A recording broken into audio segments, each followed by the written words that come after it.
After a lot of internal deliberation, we finally came to a position to take the decision to postpone the 2020 T20 World Cup because of the COVID-19 pandemic situation and how we see that developing and across.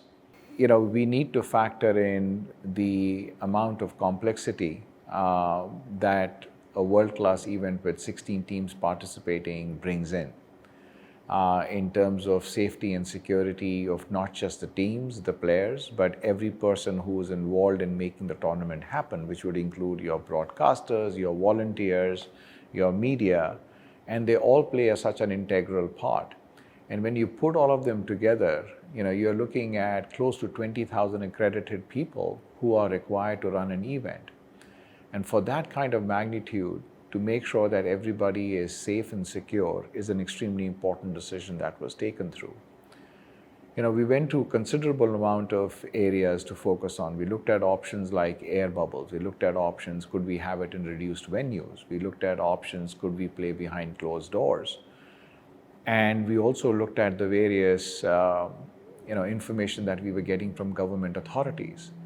And taking all that into consideration, we then basically the board took the decision of trying to postponing the tournament. One of the things that was primary for us also was the fact that we need to kind of maintain a certain level of stature of the events while ensuring that the health and safety is clearly maintained. We were extremely conscious also of not putting undue pressure on the national health services, which would have led to possibility of compromising the kind of facilities that were available to the local public there on this account. So that also played a huge part in coming to the decision on that. On the brighter side, I think what we ended up was the board recognizing that for the betterment of the sport, we needed to come out with clear windows for the 3 ICC events now, which I think is great news. So we have the first window available in October, November 2021 for the T20, with the final being scheduled for 14th of November. We have the second window scheduled for October, November 2022, with the final being scheduled for 13th November. That kind of gives you a very good 12 months gap between the two tournaments.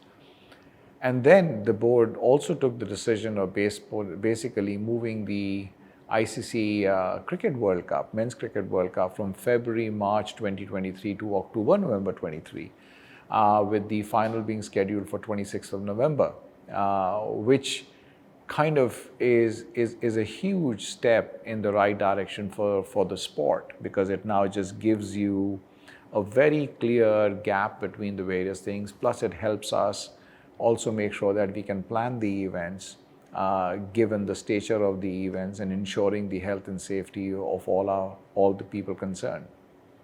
Tell us about the importance of the decision to move the ICC Men's Cricket World Cup 2023 back by 6 months. I think it's extremely important, and I think it's a huge step for the sport, because what it does is it basically now enables our various members to be able to play their domestic and the bilateral series, which has been disrupted on account of the COVID-19. It provides that time. It also provides the time for players to basically, train and get ready for the big stage, whether it is T20 or whether it's the Cricket World Cup.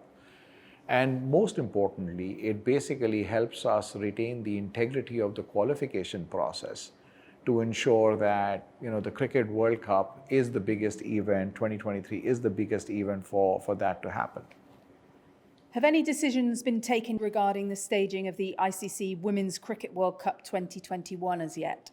We continue to evaluate the situation in relation to planning for the event in the current window of February, March 2021. And while that evaluation process is being undertaken, the planning for the event continues as scheduled. That's really where we are on that.